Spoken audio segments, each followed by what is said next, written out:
What's going on, everybody? Welcome to another episode of Off the Couch Boxing. I'm your host, Reckless Rex Ruger. Watching my back, as always, you know him, you love him, the Alexis Arguello puppet. We're back with another banger, another kick-ass episode, as only we always do here at Off the Couch Boxing, man. Hard-hitting, the most amazing and real conversations with legends, luminaries, champions, and fighters on the come-up. They all come right here to chop it up with your boy Rexx. This is the champion of boxing podcast. Right here, I know it, you know it. And now the world knows it, or at least they're starting to, I hope. That being said, man, we got another great episode today. Another great young fighter, man, who's been on the show before, man. Love this guy, man. Love what he does, man. Love how he's moving in the boxing world, man. What a bright future ahead of him, man. Good things coming his way, that I can assure you. But before he gets in here, man, and we start rapping, talking our shit, let me put on my obligatory promotional hat. You got to do it nowadays, kids. If you're on a podcast, you got to shamelessly promote. So that being said, make sure to like and follow Off the Couch Boxing on Facebook. That's number one. Got to do that. There you'll find out any topical stuff that's going on in the boxing world, anything that I might share, anything that I might see that is of interest to the boxing community. And you'll also get updates on when new episodes are dropping and who is going to be on those episodes. And if you're watching right now, congrats to you, because you're in the right place, man. So you're on the Off the Couch Boxing YouTube channel. Make sure to like, make sure to subscribe, make sure to smash that notification bell. Actually, let me digress. You're on a boxing channel. Punch that notification button hard. Give it a left, give it a right, give it an uppercut. I don't care what you do, man. Just make sure you hit it and stay tapped in. And what's going on in the boxing world here while we're waiting for my guest to come in. As of the time of this recording, it is February 25th. And today, well, my guest is here. So I'm going to dispense of that and get down and chop it up with him. Let's go. I'm ready, man. Love this guy, and business is about to pick up. Let's go.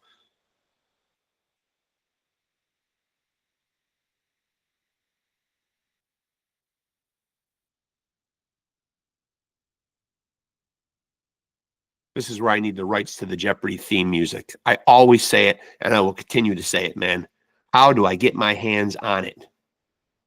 I guess I probably don't. And I thought my guest was in here, but...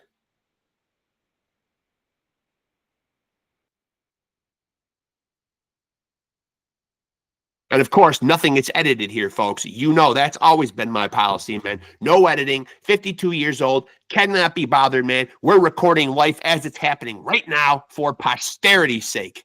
And as we all know, posterity is super important. I don't know why, but it is. And my guest will be in here, un momento. I don't know what happened right there. He came in, and or at least I thought he came in, man. But we will get him in here. Where is he? There he is. There's my guy. What's up? What's happening, man? Do I see the wolf himself? Right? Sure do. And because he knew he was coming on such an because he knew he was coming on such an important podcast where he's known, where he's loved, he had to make sure that he got himself all dapped up, nice haircut. It's important, man. Right? It's an important day, man. Like I said, my son will be born sometime next morning, whatever. So, you know. Wow, congratulations, man. That's big, man. That's big. For sure, man. Yeah. You know, my second born. I'll tell you what, those tax returns are going to start looking a lot better too. Speaking of which, I need to get on that actually. Yeah, it reminded me.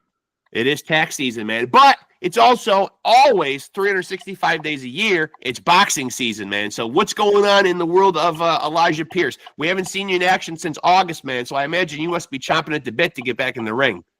Oh man, shit, definitely. I end up moving up in weight, so I'm at 126 now at featherweight. Okay. So that's a But change yeah, since the last. That's a change since the last time you were on. Then. no, for sure. I mean, like I said, I was hoping to have gotten a chance at Inoue or maybe MJ, whatever his name is. But honestly, from the perspective of how things kind of went, to me, it was just seemed like I got ducked by MJ or whatever. And then as far as Inoue, he there was a big ass line to fight him, so you know how that go. So Yeah, yeah. I Stand in line. couldn't. Yeah, they wanted me to wait until December of this year, and nah. Uh, I was starting. I had already kind of had. I had already starting to outgrew the weight, but it was just another year. Like hell no, like, that wasn't gonna work.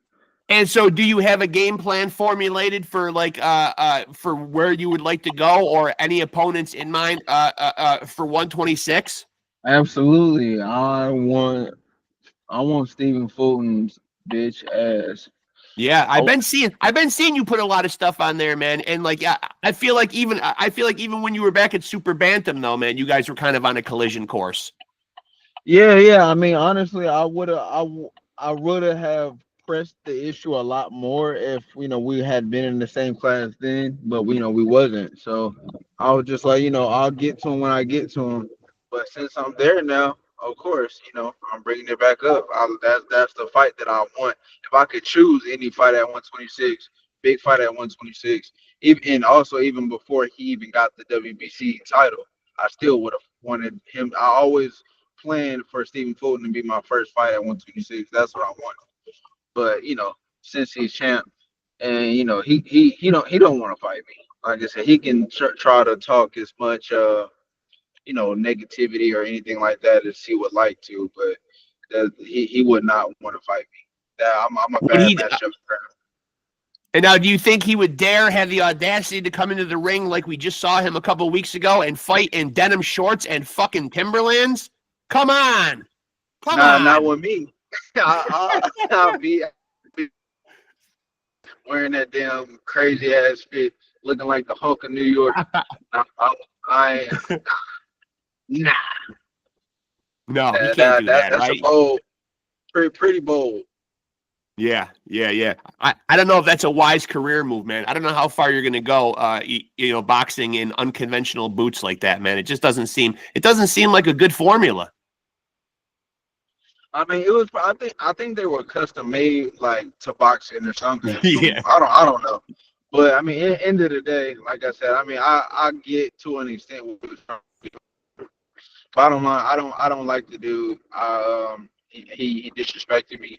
End of the day, and it is what it is. So I definitely want to fight him or any other top 5 or 10 guy. Like really, that's my main point that I'm taking into account this year is to fight a top 5 or top 10 opponent. That's what I want. I've been begging for big fights, and I'm just tired of not getting them. I'm tired of not receiving the dividends and everything else that I've earned in this sport. I mean, I'm top 5 in the world, for Christ's sake. So it's like it's time for that. And now, for fans that might not know, when you say that Cool Boy Steph has disrespected you, man, specifically for fans that might be out of the loop, man, what specifically are you speaking of?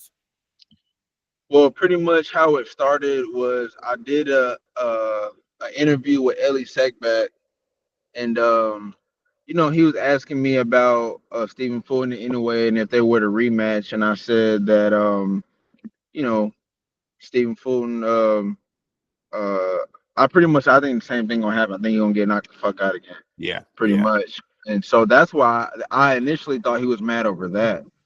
But it would come to find out it was more so it was something I had forgot I said. I didn't even remember I said it. Basically, he asked if if me and Inoue after that he was like if me and Inoue were to fight, I was like, yeah, I feel like I'd have the remedy for somebody like Inoue. I have power, I have such and such and such and this and that. right. And I was like, he would ultimately respect me and respect my power. I'm not Stephen Fulton. Right. And so because I said that I'm not Stephen Fulton or whatever, that's what he had took, I guess, as shade or whatever. So he got mad and he had started bad mouthing me on Twitter because Yeah. somebody had tagged me and said you should fight Elijah Pierce for your return fight. And he was like, "Nah, that dude is trash. He's ass," and then blah blah blah. And I messaged him back and I was like, "Whoa, what I do, bro? Like, why? I got nothing but respect for you. Why you doing all that? Doing all that?" Yeah. And then he was like, "You spoke on my name or whatever." But like I said, I had initially thought it was because I just said he would lose again. Period. I was thinking that's why I was mad, but it was over the other comment or whatever. Right, because that seems pretty small. I mean, people give their predictions all the time. You know what I mean? Like, you're just Yeah, speaking from the heart and being honest, that was it. So I was that's what happened. Wow, like because we actually after that we ended up running into each other at the Frank Martin Tank fight at the weigh-ins or whatever because I was Frank Martin's sparring partner for that fight. Yep. And so I had ran into him and he actually turned around when I first seen him. And then so I ended up later on seeing him do an interview with Fight Hype. And so whatever, and he was doing an interview. I was actually going to wait to pull him to the side and talk to him privately, because like I said, I had even said in the interview, I got nothing but respect for him, but I ain't never have a problem with him. So Right. um, as I was waiting or whatever, I guess he finally seen me or act like he finally recognized me or whatever. So he pointed me to him, and I was right behind the cameraman. So I just stepped in real quick, and that was the little conversation we had on that's on YouTube or whatever that went viral. And I even then I kept it respectful. I wasn't trying to create an issue with dude. I would just let him know that I wanted to fight, and I was just kind of curious as to why he took the approach that he did, because I didn't know what I did to offend him to that degree. So I end up finding out, and now it's smoke. I think it's a great fight for both of you guys, man. It's a great business move. It makes a lot of sense. I mean, like, you're coming up from Super Bantam, man. Like, where you were, ranked in the alphabet organizations. Ring Magazine had you, top 10. I mean, makes a lot of sense. Yeah, I mean, the whole thing though is that people are. I mean, it's just the game, and I've adjusted to the game, and I've gotten to understand it a bit more. It's just Yeah. a lot of these fans, they don't know shit. Well, Yeah. a lot of there's the real fans, there's the real boxing pugilists, and then there's the Jake Paul people who more type of fans who more so are new to the game. They don't really understand it all the way. They don't really Yeah. understand Yeah. the full ethics of Casuals. boxing. Yeah, casual. That's Yeah. that's the Yeah. word I was looking for. Casual. Yeah. So you got the casuals, whatever. So then I just feel like now, they're becoming a lot more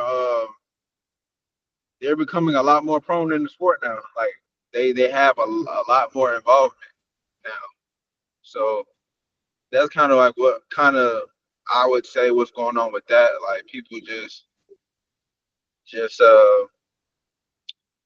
like when I was calling out Inoue at 122, everybody was, "Oh my God, Inoue would knock you out. You wouldn't even last 3 rounds or Inoue or whatever, whatever." And it was like, "You should fight Fulton. You and Fulton would be a great fight. Fight Fulton instead. Fulton and you could probably beat Fulton. Fulton trash. You can't beat Inoue though."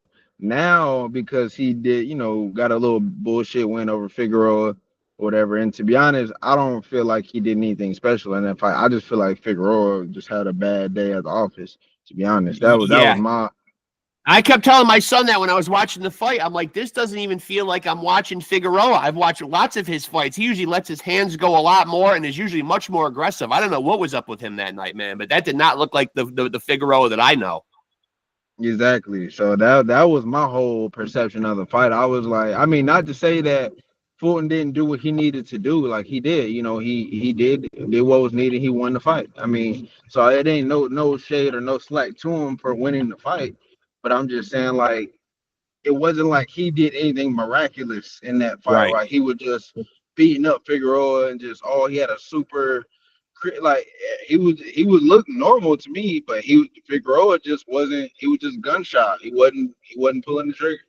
So I don't know. But bottom line, like I said, when during that time, I mean after that happened or whatever, now it's like the public perception is that, oh, Stephen Fulton's too technical, he can't be beaten, and all this type of crazy shit. I'm like, y'all are up.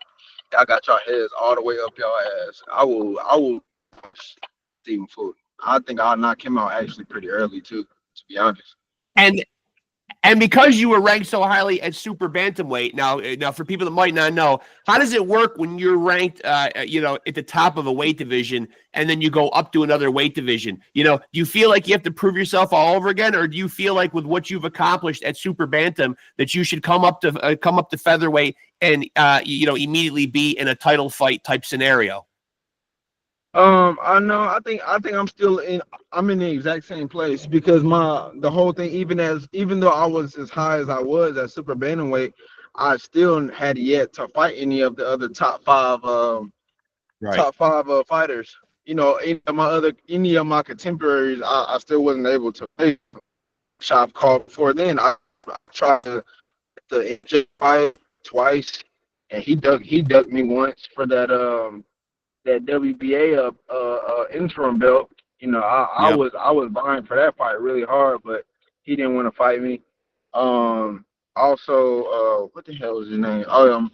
Rabisi Ramirez at 126. This is before I even went up.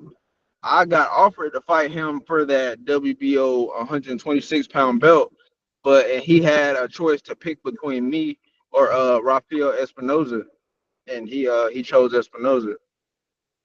So I had to swallow that. It was what it was. I was like, damn, because I've been wanting a big fight for so damn long, and I'm like, man, these dudes just Yeah. like none of them never want to fight me, and I'm like, you know, it just gets annoying. It just really gets annoying because when people are calling, oh well, he's trash and this and that and the third. I'm like, okay, well if I'm so damn trash, how come none of these other Right. How top come I five can't get contemporaries ever want to fight me? right?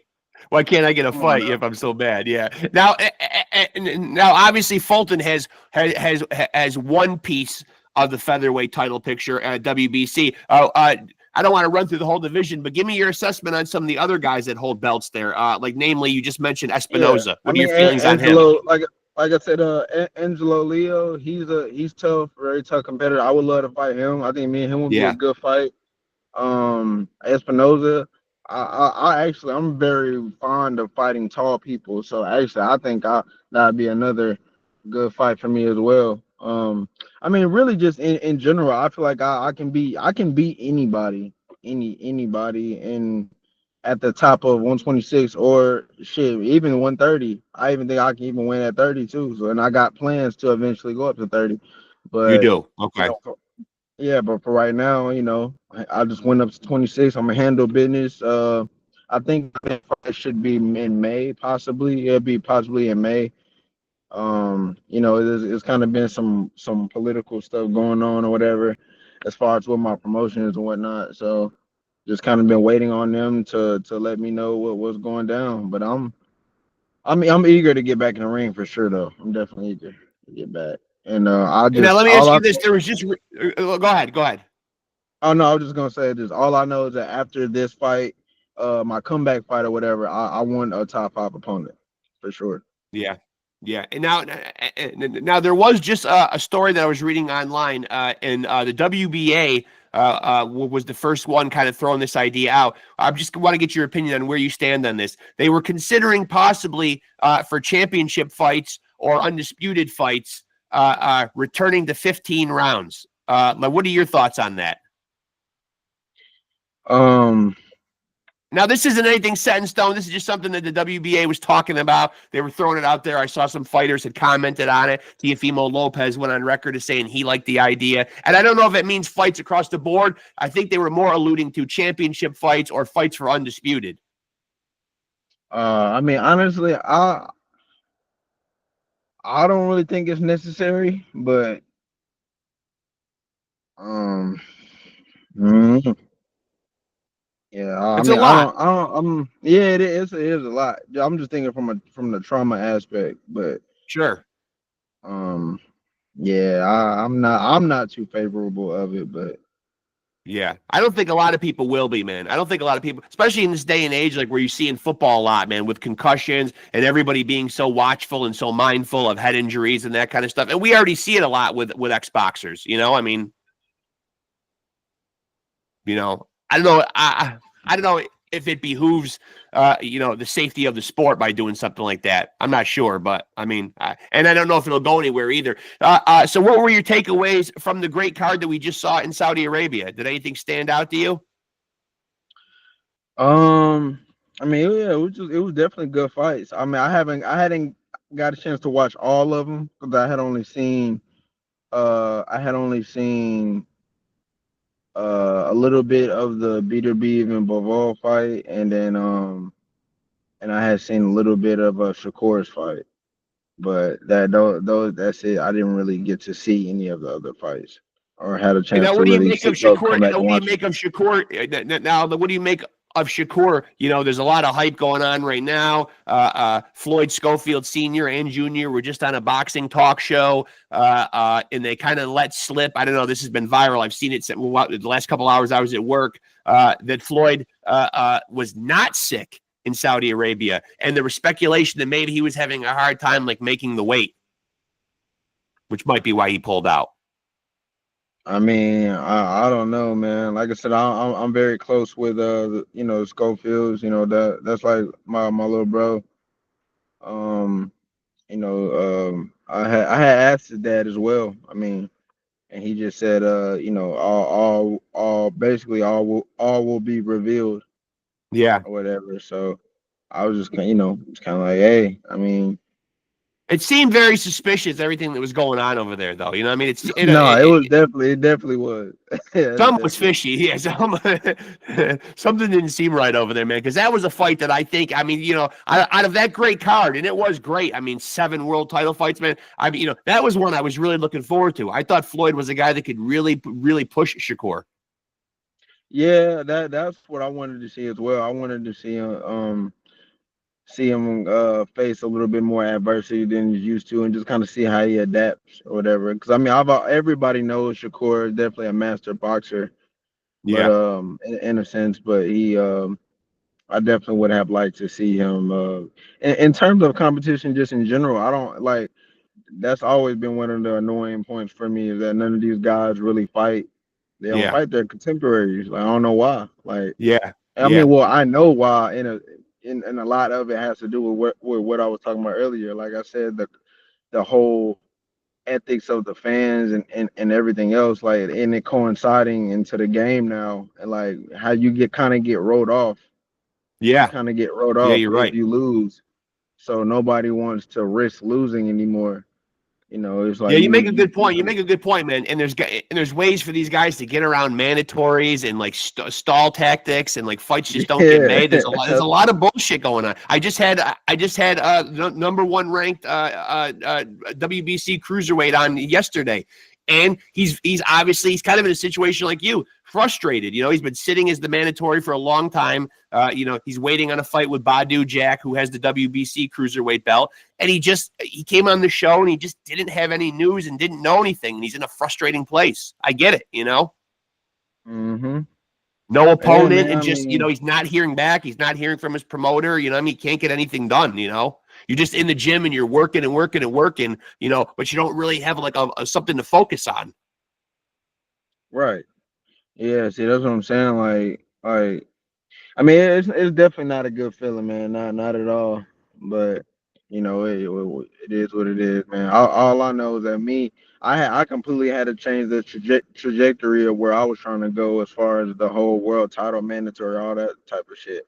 I just I just completely was just I just was like, man, all I want is big fights. Give me the fucking big fights, regardless if it's for a title or not. End of the day, a Yeah. title will come. A title is gonna come. I want big fights and big paydays. That's just what it is. And I'm deserving of them. And people will see in due time that once I'm beating the shit out these top 5 guys, then it'll all make sense. Now we have seen, how great of a bond certain people have in the sport. Like we see a great bond between Shakur and Keyshawn. You know what I mean? They've sworn to not fight each other, or whatever. You moving up to 126 presents a kind of a weird situation because you are very close with Shushu. Yeah. A fight with you two at 126 would never happen. No, we'll fight. See, Yeah, I had already spoken to Shu about it. Like we're both down to fight. I mean, we're never gonna let anybody interfere with our legacy at the end of the day. We're that's yeah, why we're in the sport. We're competing, yeah, for our legacies. So end of the day, whether us being friends or not, we're not gonna allow that to happen. But but it doesn't have to be bad blood just because you fight somebody. Yeah, right, that's still gonna be right, my friend after the fight. Like I said, shit, we're liable to go have dinner with each other's families and celebrate, because we yeah. still both made a shit ton of money. You know what I'm saying? End of the day. So like that's still my boy regardless. But yeah, we'll definitely fight. For if we have to, it's gonna happen. And I like hearing you say that, man, because I think sometimes people do sometimes put the personal relationship like ahead of like of like the business part or how successful you guys could be. You know what I mean? And I don't think there necessarily has to be genuine animosity going into a fight, right? I mean, it is business. You guys are athletes. You're competitive. You're sports. You're Yeah, competing in a sport. You know, I mean, you could like somebody on the other side of the line of scrimmage in a football game, but still want to sack the guy or tackle him. absolutely. It's really no different, right? I mean, it's and I love Shu. I mean, he's great. We've had him on. I mean, he's the best. I mean, I love him, man. I mean, he's a fellow New Yorker, man. We're here in New York, man. I mean, we're always pulling for Shu, man. But I know you guys are very close, man. I like hearing you say that, though, man. That you recognize that, hey, I mean, like we could fight and just leave it at a business thing. Yeah, that's all it is at the end of the day. I mean, I really with anybody, I don't wish like no harm or like physical sorrow on nobody. You know what I'm saying? I don't. End of the day, it's all business. But there's definitely more emotional input than it is with others, of course. You know what I'm Yeah, saying? Like because of beef and stuff like that. But yeah. But with Shudo, man, like I said, it's all respect. End of the day, that's my dog. And when if we do ever fight, it's gonna be a good ass fight, and yeah, we'll go ahead and tally up the score from our 1-1, our 1-1 Olympic yeah, trials, yeah. battle. And we do see all these guys always taking to the social media platforms and always jockeying for the position of the face of boxing. You know what I mean? Is there definitively anybody out there right now who you think deserves that moniker, the face of boxing right now? I Is mean, that not. even a thing? I mean, does anybody deserve that title? Is anybody worthy of it right now? I don't know. I can't really speak for sure because I mean I feel like there's a couple different guys who are you know definitely highlighted a lot. I mean, but and then on top of that, it depends on the reasoning as well. Like if you're just looking at it from a face value point of view, then I would probably say Tank is the quote unquote face of boxing. Yeah, But I mean, but at the same time, if you add in the perspective to it, then that changes a lot because I've never thought Tank was deserving of being face of boxing because he has never he don't fight his contemporaries. yeah, So it's like, especially and it's even in his own weight class, like he don't he's often saying he doesn't believe in accomplishments as far as titles and stuff. He don't care about them. He cares about making money, but and he has the fan support. Therefore, he doesn't have to fight the best. They don't care if he's bringing fighters up from 30. They don't care that he puts rehydrate clauses on bigger guys, but he right. don't fight nobody at his weight class. So I mean, it's kind of like one of those situations like, hey, if it worked for you, I'm not, I mean, no, I can't hate on it at the end of the day because it's working for you. But in terms of legacy, respect, those things that you would deem important in boxing, you know what I'm saying? He That's where it kind of like I personally couldn't, abide by that, but to each his own. Is there somebody out there at 135? I know the big fight that everybody wants to see is Tank and Shakur. I don't know if the answer that you're going to give me is Shakur, but is there somebody out there at 135 or at another weight who beats Tank?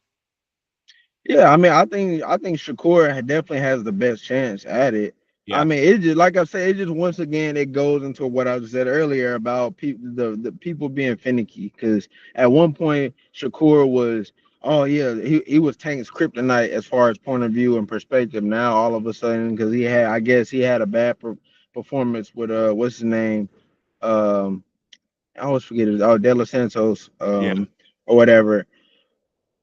Now all of a sudden everybody is nitpicking them and trying to grill them out and call them this and call them that. So all that is smoke and mirrors to me. So no, I think Shakur definitely has the best chance at beating them for sure. Like he's a superb boxer, and even though he might not have the power that everybody is so high on, Right. I still think he can get it done by decision for sure.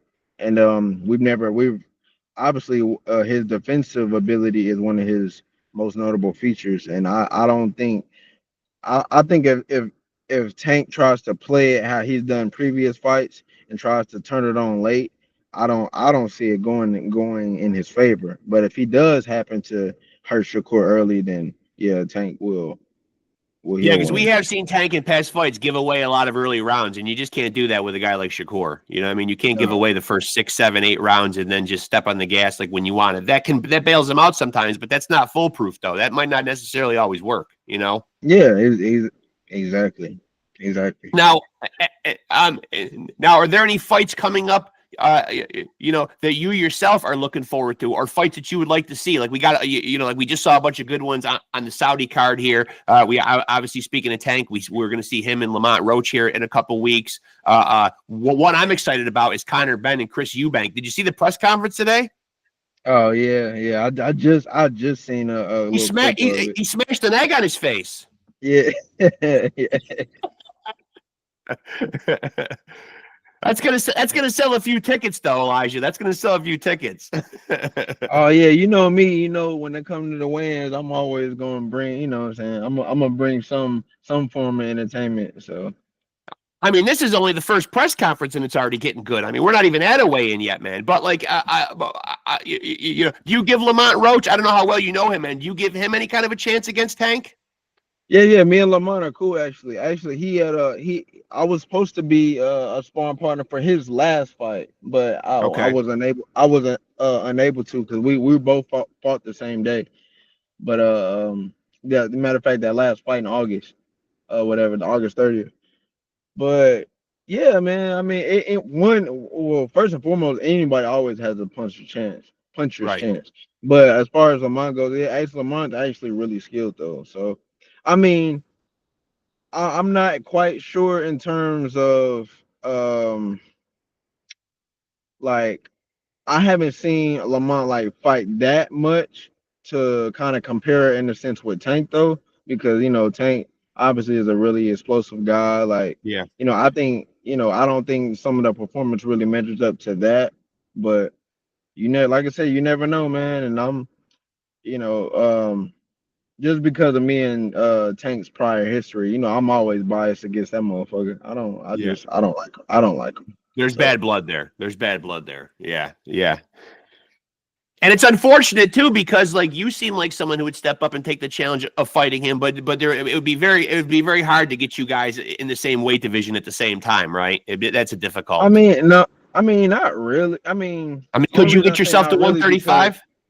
no, only reason I say not really is because he brings guys up from 30 all the time. So, and like I Yeah. said, I have plans to go to 30 pretty, soon. My whole goal is to fight the big fights at 126. Because I'm right there. Like I said, I'm just like I was at 122, I was top five. I earned my spot. I'm top five across the board, across all sanctioned bodies. So if someone were to tell you right now, Elijah Pierce, you can make your next 3 fights, man. You get to be your own promoter, man. If you could line them up right now, the next 3 fights, who would they be? It would be Fulton Yep. first, knock him off, then probably Nick Ball, Yep. I figured you were going to say then him. yeah, Nick Ball, and then after that, I don't know. It just kind of depends. I don't know if I would either continue to unify again and maybe get Leo or Espinoza, Yeah. or I would go ahead and go up to 30, and then at that point, um, yeah, I would try to see if I could get Tank if it Is was there possible. pressure? Is there pressure because your record is 20-2 and 16 of them are by knockouts? You know what I mean? You know when you have a knockout ratio that's high like that, you know, you can get labeled as quote unquote a knockout artist. You know, one thing that really keeps boxing, I think, sometimes from cracking the upper echelon of the elite sports, you know, as much as us diehards love it, is sometimes we still see fucking awful scoring, man, and it can be a black eye, no pun intended, on the sport. You know what I mean? Do you feel like a pressure when you go in there? You know, to not leave it, you know, in the hands of the judges, because we do still, unfortunately, see a lot of bad scorecards. You know, do you press for the knockouts, or is that not something that you can do in a ring?